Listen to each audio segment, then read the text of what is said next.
1920 में निम्नलिखित में से अपना नाम किसने परिवर्तित कर लिया था स्वराज सभा के रूप में? तो स्वराज सभा के रूप में ऐसी कौन सी संस्था थी, ऐसी कौन सी पार्टी थी जिसने अपना नाम परिवर्तित किया था? तो वो पार्टी है all India home rule league. Home rule league 1916 में 1915-16 में एनी बेसेंट और तिलक के समय प्रारंभ किया गया एक पार्टी आंदोलन था, जिसमें स्वराज प्राप्ति के लिए, स्वशासन प्राप्ति के लिए प्रमुख लक्ष्य निर्धारित किए गए थे और बाद में 1920 में इसी का नाम परिवर्तित करके स्वराज सभा रख दिया गया था। तो ध्यान रखिएगा, स्वराज सभा नाम होम रूल लीग ने किया था। आगे बात करते हैं संथाल विद्रोह। संथाल विद्रोह एक आदिवासी विद्रोह हुआ था। ये झारखंड, बिहार तत्कालीन क्षेत्र में संथाल जनजाति द्वारा संथाल नेताओं के द्वारा किया गया था और उनका नाम था सिद्धू और एक का नाम था कान्हू। इन दोनों ने नेतृत्व किया इसमें और पूछ रहा है कि ये प्रारंभ कहां से हुआ था? तो प्रारंभ स्थान है भगनेहेड़। भगनेहेड़ एक जगह थी झारखंड में, झारखंड के रांची में, छोटा नागपुर पठार क्षेत्र में। वहां से ये संथाल विद्रोह का प्रारंभ हुआ था। संथालों के प्रमुख नेता थे सिद्धू और कान्हू। इनका उद्देश्य था, जो उनकी आदिवासी अस्मिता थी, भूमि जमीन थी, वहां जमींदारों का अधिकार था, अंग्रेजों का अधिकार था, उसको बेदखल करने के लिए, अंग्रेजों को अपने क्षेत्र से हटाने के लिए उन्होंने एकजुट होकर नेतृत्व किया था। उसे संथाल विद्रोह कहा जाता है। इसका प्रारंभ 1855-56 में हुआ था, ध्यान रखिएगा, 1855-56 का समय था। नेक्स्ट बात करते हैं पाइका विद्रोह। पाइका विद्रोह भी पाइका जनजाति द्वारा किया गया विद्रोह था। ये किसके नेतृत्व में किया गया था? तो ध्यान रखिएगा, इस विद्रोह का नेतृत्व बख्शी जगबंधु के द्वारा किया गया था। बख्शी जगबंधु के द्वारा ये बंगाल क्षेत्र में किया गया, बंगाल क्षेत्र और उड़ीसा क्षेत्र में किया गया विद्रोह था और इसके नेतृत्वकर्ता थे बख्शी जगबंधु। ठीक है, कौन थे इसके? बख्शी जगबंधु इसके नेतृत्वकर्ता थे। नेक्स्ट प्रश्न, चुआर विद्रोह। चुआर विद्रोह किस क्षेत्र में किया गया था? तो चुआर विद्रोह जो है बंगाल क्षेत्र में किया गया था। तो बंगाल क्षेत्र से संबंधित ये विद्रोह था, चुआरों का विद्रोह था। चुआर समुदाय के लोग इसमें हिस्सा लिए थे, जिसमें कृषक और आदिवासी समुदाय भी शामिल थे। मोपला विद्रोह का समर्थन किसने नहीं किया? तो मोपला विद्रोह समझें क्या था मोपला विद्रोह? मोपला एक किसान थे। केरल में मालाबार तट है, केरल में जो मालाबार तट है, हमारा जो दक्षिण प्रायद्वीपीय पठार क्षेत्र, यहाँ केरल राज्य है, इसी का मालाबार तट ये कहलाता है। यहाँ मोपला जनजाति और मोपला किसान हुआ करते थे, कृषक और आदिवासी समुदाय के लोग। यहाँ दो समय में विद्रोह हुआ था, एक था 1836 में और एक था 1921 में। दो मोपला विद्रोहों का वर्णन मिलता है और यह विद्रोह जो था वहां अंग्रेजों के खिलाफ, जमींदारों के खिलाफ हुआ था। पूछ रहा है कि कौन समर्थन नहीं किया? महात्मा गांधी ने किया, अबुल कलाम आजाद ने किया, शौकत अली ने किया, लेकिन कांग्रेस पार्टी के द्वारा इसका समर्थन नहीं किया गया था। ध्यान रखिएगा, कांग्रेस ने इसका समर्थन नहीं किया था। किस विद्रोह का उल्लेख इसमें बंकिम चंद्र चटर्जी के उपन्यास आनंद मठ में मिलता है? बंकिम चंद्र चटर्जी कौन है? बंकिम चंद्र चटर्जी ऐसे बांग्ला साहित्यकार हैं, कवि हैं, जिन्होंने हमारी राष्ट्रगीत वंदे मातरम की रचना करी और इनके उपन्यास आनंद मठ में एक विद्रोह का वर्णन है।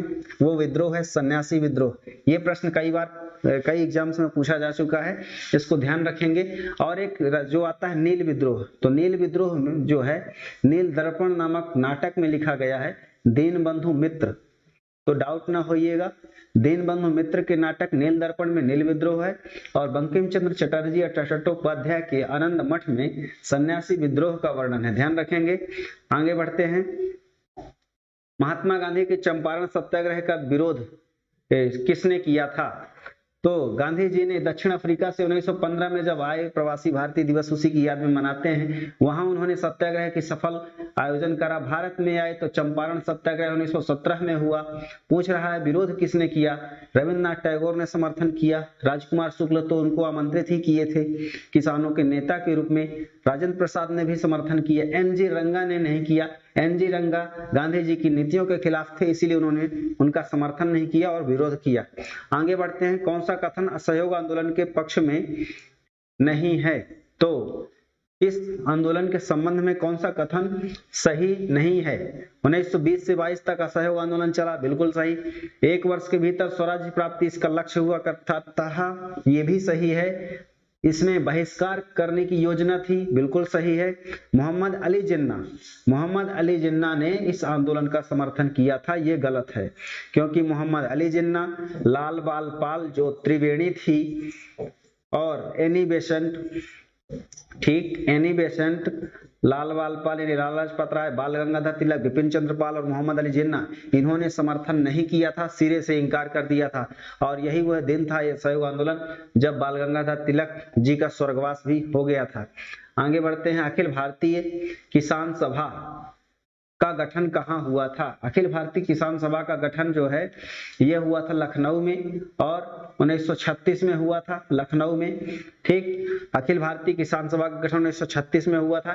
एनजी रंगा और स्वामी सहजानंद सरस्वती इसके प्रमुख थे। काकोरी ट्रेन डकैती में किन क्रांतिकारियों को फांसी की सजा दी गई थी? तो दोस्तों, भारत में जब आजादी का संग्राम चल रहा था, उन दिनों क्रांतिकारियों को क्रांति करने के लिए धन की आवश्यकता होती थी, हथियारों की आवश्यकता होती थी। उनकी पूर्ति करने के लिए उन्होंने अंग्रेजों के सरकारी खजाने को लूटने को आधार बनाया, और उसी क्रम में जो काकोरी ट्रेन डकैती थी वो भी की गई, जिसमें राम प्रसाद बिस्मिल, अशफाक उल्लाह खां समेत 10 साथियों ने मिलकर काकोरी ट्रेन डकैती काकोरी कांड किया, अर्थात 9 अगस्त 1925 का वह दिन था जब सहारनपुर से लखनऊ जा रही 8 डाउन ट्रेन को रोककर इन क्रांतिकारियों ने सरकारी खजाने को लूट लिया। आज इसको भारत सरकार ने काकोरी ट्रेन एक्शन नाम दिया है, ठीक है, काकोरी ट्रेन एक्शन नाम दिया है 9 अगस्त 1925। और यही वह दिन था, इसी 9 अगस्त की स्मृति में भारत छोड़ो आंदोलन गांधी जी ने 9 अगस्त को मनाना सुनिश्चित किया था। तो 9 अगस्त यानी इतिहास में हर तारीख अपने आप को दोहराती है किसी नई क्रांति के रूप में। जैसे 26 जनवरी 1930 की याद 1950 में देश का संविधान लागू होना है। आगे बात करते हैं नेक्स्ट प्रश्न 61 में। भगत सिंह, राजगुरु और सुखदेव, इनको जो है फांसी दी गई थी। कब दी गई थी फांसी? तो इसका आंसर होगा 23 मार्च 1931। 23 मार्च 1931 एक ऐसा दिन था जब देश में इन 3 महान रणबांकुर, महान भारत माँ के सपूत भगत सिंह, सुखदेव और राजगुरु ने हंसते हंसते फांसी के फंदे को चूमा था। तो वो दिन है 23 मार्च 1931, इसीलिए इस दिन को भगत सिंह, राजगुरु, सुखदेव शहादत दिवस के रूप में भी मनाया जाता है। तो ध्यान रखेंगे। आगे, निम्न घटनाओं का कालक्रम के अनुसार व्यवस्थित करें।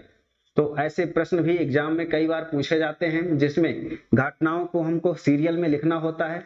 तो साइमन आयोग एक ऐसा आयोग था जो अंग्रेज सदस्य थे। इनका उद्देश्य था कि देश में शासन कैसा चल रहा है उसकी परीक्षण करना, उसकी समीक्षा करना। 1927 में गठित हुआ था। जलियांवाला बाग 13 अप्रैल 1919 को अमृतसर के जलियांवाला बाग में हुआ। महात्मा गांधी की दांडी यात्रा 12 मार्च 1930 को प्रारंभ हुई साबरमती से। फिरोज शाह मेहता की मृत्यु 1915 में हुई। इस प्रकार से इसका आंसर कालक्रम के अनुसार हो जाएगा ये चौथे के बाद दूसरा, फिर पहला और तीसरा। चौथा, दूसरा, पहला, तीसरा, पहला हो जाएगा, ठीक है। आगे बढ़ते हैं। संविधान सभा की अंतिम बैठक कब हुई थी? संविधान सभा की अंतिम बैठक कब हुई थी बताएं। तो संविधान सभा जो स्थापित हुई, पहली बैठक तो 9 दिसंबर 1946 को हुई थी, और इसमें 165 बैठकें टोटल हुई थी। उसमें से जो अंतिम बैठक थी वो बैठक 24 जनवरी 1950 को हुई थी, और इसी दिन डॉक्टर राजेंद्र प्रसाद को सर्वसम्मति से राष्ट्रपति, ठीक है, राष्ट्रपति के रूप में निर्वाचित किया गया था, सर्वसम्मति से, ठीक है, ध्यान रखिएगा। सर्वसम्मति से इनको राष्ट्रपति निर्वाचित किया गया था 24 जनवरी 1950 को। और लास्ट बैठक थी ये, सबसे लास्ट। पहली बैठक कौन थी? तो पहली बैठक 9 दिसंबर 1946 को हुई थी, ठीक है। इस प्रकार से हम इस प्रश्न में आगे बढ़ें। 5 जुलाई 1947 को गठित भारतीय रियासत विभाग के अध्यक्ष कौन थे? तो आपको पता होगा कि आचार्य कौटिल्य के समान, जिस प्रकार से आचार्य कौटिल्य ने चंद्रगुप्त मौर्य को मौर्य वंश के समय देश में एकीकरण का प्रयास किया था, उसी तरीके से देश में स्वतंत्रता के बाद देश में छोटे छोटे टुकड़ों में बटी देशी रियासतों को एक करने का काम जिस नेता ने किया था, उनका नाम था लौह पुरुष सरदार वल्लभ भाई पटेल। ठीक, उन्हीं के नेतृत्व में ये रियासती मंत्रालय 5 जुलाई को गठित किया गया था। आगे बढ़ते हैं। जूनागढ़ रियासत का भारत में विलय किसके द्वारा किया गया था? तो जूनागढ़ जो रियासत थी उसका विलय भारत में किया गया था, और किसके द्वारा किया गया था, अर्थात जूनागढ़ का व्यक्ति कौन था? तो जूनागढ़ के दीवान थे शाहनवाज भुट्टो। ठीक, वैसे वहां का जो शासक था, ये शासक या नवाब था महाबत खान। महाबत खान या महाबत खान रसूल खान, महाबत खान तृतीय था। और जब देश आजाद हुआ तो 1947 के एक्ट में प्रावधान था कि जैसी रियासतें भारत में मिल जाएं या पाकिस्तान में मिल जाएं, इसने कहा कि हम स्वतंत्र रहेंगे, लेकिन बाद में वहां हिंदू जनता के बहुमत के कारण इसको मजबूर होना पड़ा, ये पाकिस्तान भाग गया। और जो दीवान थे शाहनवाज भुट्टो, उन्होंने विलय पत्र पर हस्ताक्षर कर दिया और बहुमत के आधार पर इसका विलय भारत में हो गया। हैदराबाद के विलय के लिए ऑपरेशन पोलो का नेतृत्व किसने किया था? तो आपको पता होगा कि देश में स्वतंत्रता के बाद जो देशी रियासतें थी, लगभग 562 देशी रियासतें थी, जिनमें से 559 ने तो विलय कर लिया, लेकिन 3 वैसी रियासतें थी जिनके विलय में कठिनाई आई। एक थी जूनागढ़, और जूनागढ़ के अलावा एक जम्मू कश्मीर थी, और एक थी हैदराबाद। तो हैदराबाद के विलय के लिए ऑपरेशन पोलो चलाया गया था। ठीक है, जूनागढ़ को जनमत संग्रह के द्वारा, जम्मू कश्मीर पर विलय पत्र पर हस्ताक्षर के द्वारा, और हैदराबाद पर सैन्य कार्रवाई की गई थी। पुलिस कार्रवाई इसका नाम दिया गया है, पुलिस कार्रवाई। ठीक है, और इसका नेतृत्व जो कमांडर कर रहे थे उनका नाम था JN चौधरी। ये मेजर जनरल थे, मेजर जनरल JN चौधरी के नेतृत्व में ऑपरेशन पोलो चलाया गया और वो भारत में अंग बन गया, भारत में विलय हो गया हैदराबाद रियासत का। ठीक है, आगे बढ़ते हैं। जम्मू कश्मीर राज्य की संविधान सभा ने संविधान में भारत संघ में विलय की पुष्टि कब की थी? तो बताइएगा कि जम्मू कश्मीर जो है, आपको पता होगा कि वहां के जो राजा थे हरि सिंह, 26 अक्टूबर 1947 जब पाकिस्तान समर्थित कबायली आक्रमण जम्मू कश्मीर में हो गया था, सरेआम कत्लेआम हो रहे थे, तब नेहरू जी की सम्मति से वहां सेना गई और उसके बदले में जो शर्त रखी गई कि भारत में विलय होगा, तो विलय पत्र पर हस्ताक्षर किया गया। विलय पत्र पर हस्ताक्षर के द्वारा जो संचार है, विदेशी संबंध है, विदेशी सुरक्षा है, ठीक, इन समस्त मामलों को छोड़कर राज्य के आंतरिक मामलों में हस्तक्षेप के रूप में जम्मू कश्मीर का गठन किया गया। जम्मू कश्मीर को स्वायत्त राज्य का दर्जा दिया गया, लेकिन इसमें जो विलय की पुष्टि है वो बाद में हुई, क्योंकि जम्मू कश्मीर के संविधान सभा का गठन 1951 में हुआ था और 54 में पुष्टि की थी। ठीक है, तो वहां की संविधान सभा ने प्रस्ताव से पारित किया था 1954 में। इसका आंसर हो जाएगा डी नंबर, 1954। ठीक है, आगे बात करते हैं।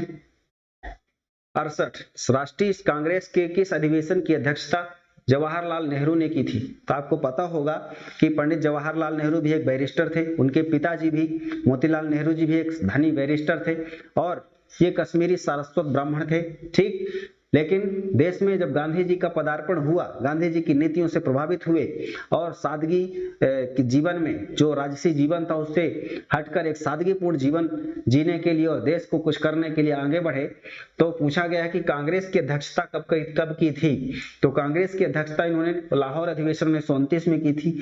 यही वो अधिवेशन था जो रावी नदी के किनारे हुआ था।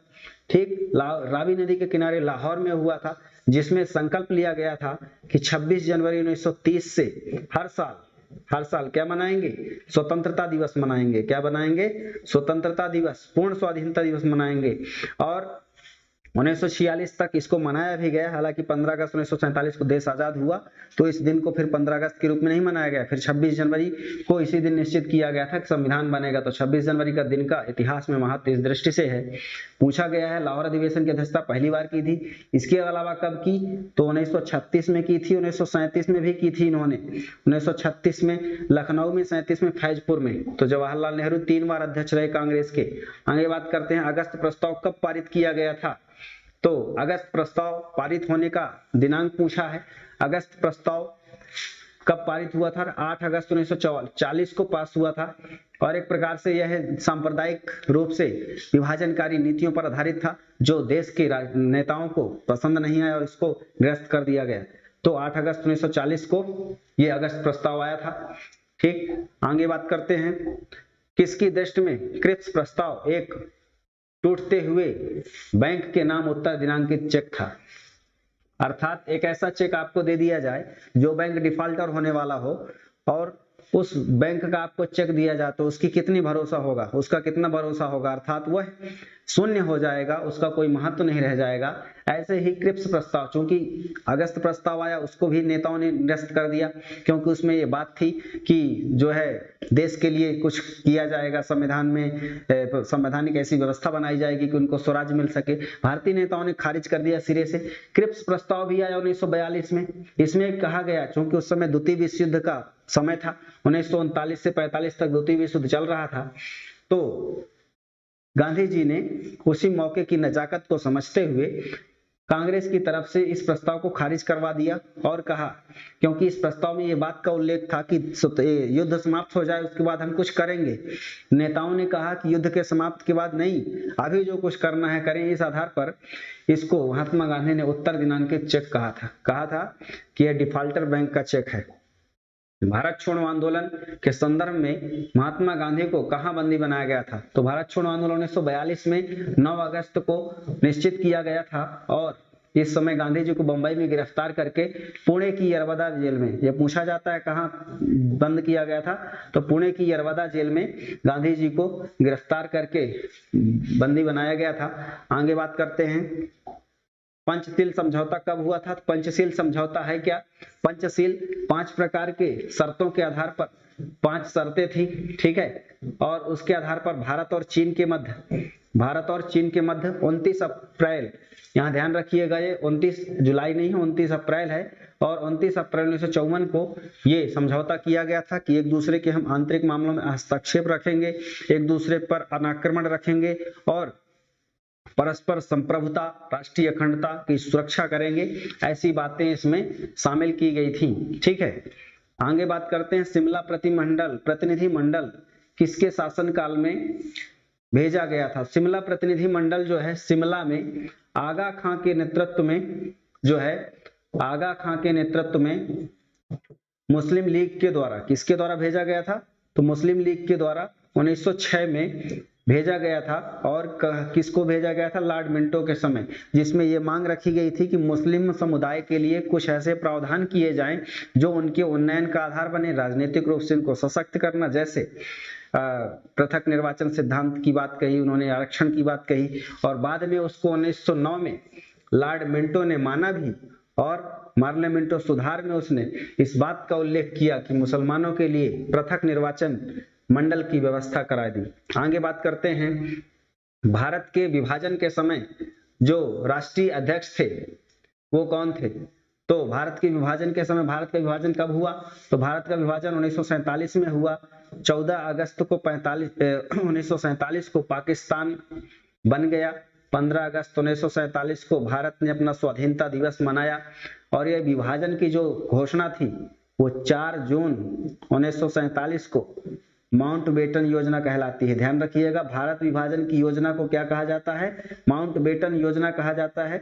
लॉर्ड माउंटबेटन उस समय गवर्नर जनरल थे, और भारतीय राष्ट्रीय कांग्रेस का अध्यक्ष उस समय कौन था? तो उस समय अध्यक्ष थे जेवी कृपलानी। ध्यान रखिएगा, जेवी कृपलानी उस समय अध्यक्ष थे, और मेरठ में ये सम्मेलन हुआ था 1946 में, और उस समय जेवी कृपलानी अध्यक्ष थे। आगे बात करते हैं।